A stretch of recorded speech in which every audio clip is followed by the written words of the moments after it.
This is question number 2, part 2, exercise 4.4. Find an equation of the line through the intersection of the lines x minus y minus 4 is equal to 0 and 7x plus y plus 20 is equal to 0. And that required line is parallel to the line 6x plus y minus 14 is equal to 0. Or that required line is perpendicular to the line 6x plus y minus 14 is equal to 0.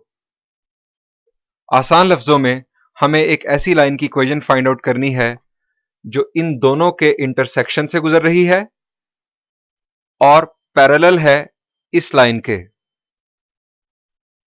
या इन दोनों के intersection से गुजर रही है और perpendicular है इस लाइन के।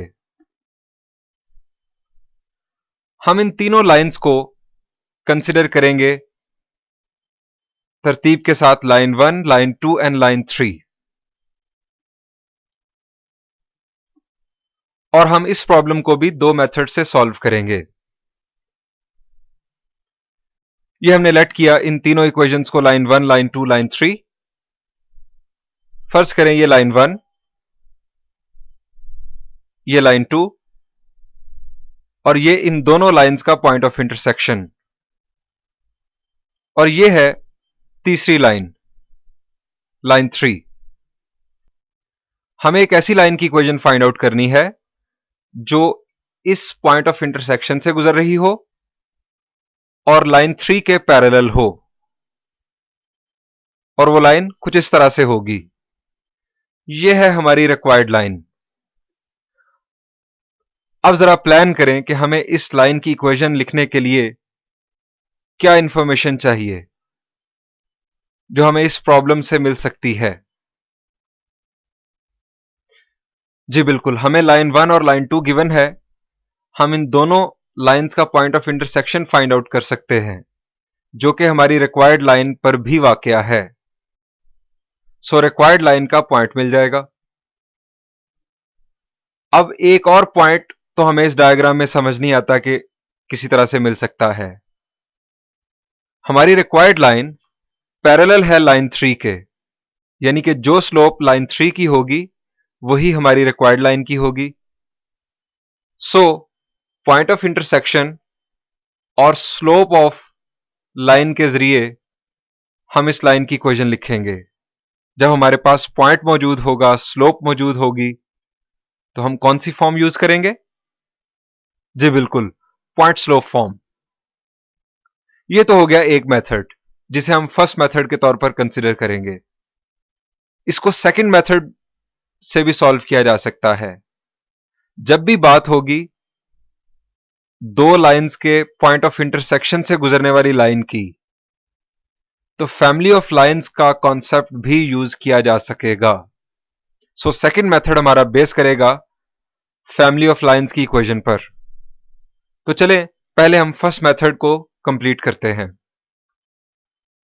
Late P be the point of intersection of line 1 and line 2। अब ये point of intersection find out करना आपके लिए कोई प्रॉब्लम नहीं। मैं फिर बता दूं कि आप पॉइंट ऑफ इंटरसेक्शन के लिए सब्स्टिट्यूशन मेथड भी यूज कर सकते हैं, एलिमिनेशन मेथड भी यूज कर सकते हैं, और जो प्रोसीजर हमने एक्सरसाइज 4.4 के साथ डिस्कस किया वो भी यूज कर सकते हैं, यानी कि ये प्रोसीजर। ये लास्ट प्रॉब्लम में मैंने बड़ी डिटेल के साथ आपके साथ डिस्कस किया। सो अब आप इसे खुद से समझ लें, यानी आप इस वीडियो को पॉज करके आप इस स्टेप को खुद से समझ सकते हैं।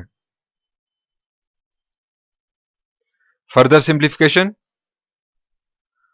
अब हम दो केसेस बनाएंगे, एक x over minus 16 is equal to 1/8 और दूसरा minus y over 48 is equal to 1/8, जिससे हमें x और y की वैल्यू मिलेगी। ये हमने दो केसेस बना लिए, x is equal to minus 16/8 and x is equal to minus 2। y के लिए सॉल्व करेंगे तो y की वैल्यू हमें मिली minus 6। So the point of intersection of these two blue lines that are line 1 and line 2 is -2, -6। हमने इसे line 1 इसे line 2 फर्ज किया था और ये लाइन 3 है, और ये है हमारी रिक्वायर्ड लाइन जिसकी हमें इक्वेशन फाइंड आउट करना है। अब हमें इस रिक्वायर्ड लाइन का पॉइंट मिल गया है, दैट इज -2, -6। पॉइंट के साथ अगर हमें स्लोप मिल जाए तो लाइन की इक्वेशन लिखना हमारे लिए कोई मसला नहीं होगा। अब ये गिवन है कि रिक्वायर्ड लाइन पैरेलल है लाइन 3 के। सो अगर हम लाइन 3 की स्लोप फाइंड आउट कर लें तो वही स्लोप इस्तेमाल होगी हमारी लाइन के लिए, हमारी रिक्वायर्ड लाइन के लिए। सो हम लाइन 3 की स्लोप फाइंड आउट करते हैं। As required line is parallel to line 3, so finding the slope of line 3। जब हमें किसी लाइन की इक्वेशन जनरल फॉर्म में गिवन हो तो स्लोप कैसे फाइंड आउट करते हैं, ये हम डिस्कस कर चुके हैं और इस कॉन्सेप्ट को पहले भी यूज कर चुके हैं। याद आ गया आपको? जी, slope is equal to minus coefficient of x divided by coefficient of y. So line 3 को जरा देखें, इसकी स्लोप क्या होगी? जी, आपने सही सोचा, इसकी स्लोप होगी -6, कुछ इस तरह से, minus coefficient of x that is 6 and coefficient of y that is 1। इस कॉन्सेप्ट को यूज करने के लिए यह जरूरी है कि आपकी इक्वेशन जनरल फॉर्म में गिवन हो, यानी कि तमाम टर्म्स इक्वल के एक साइड पर गिवन हो और इक्वल के राइट साइड पर 0 हो, और सीक्वेंस पहले x वाली टर्म, फिर y वाली टर्म, फिर constant. So slope of line 3 is -6। हमारी रिक्वायर्ड लाइन लाइन 3 के पैरेलल है, जैसा कि आप डायग्राम में देख सकते हैं। सो रिक्वायर्ड लाइन की स्लोप भी यही होगी।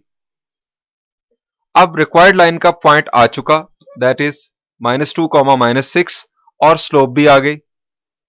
सो पॉइंट स्लोप फॉर्म से हम रिक्वायर्ड लाइन की इक्वेशन लिख सकते हैं। y minus y1 is equal to m into x minus x1 is point slope form। x1 y1 -2, -6 और m की वैल्यू -6। हमने यहां पर वैल्यूज पुट की, इसे सिंप्लीफाई करेंगे। फर्दर सिंप्लीफाई किया, 6x plus y plus 18 is equal to 0 is the required equation। अब इसी प्रॉब्लम का बी पार्ट था जिसमें हमें कहा गया कि हमारी रिक्वायर्ड लाइन लाइन 3 के परपेंडिकुलर है। इसको डायग्राम में देखते हैं। फर्ज करें कि यह है लाइन 3। अब हमारी रिक्वायर्ड लाइन इस पॉइंट से गुजरेगी और परपेंडिकुलर होगी लाइन 3 के, कुछ इस तरह से।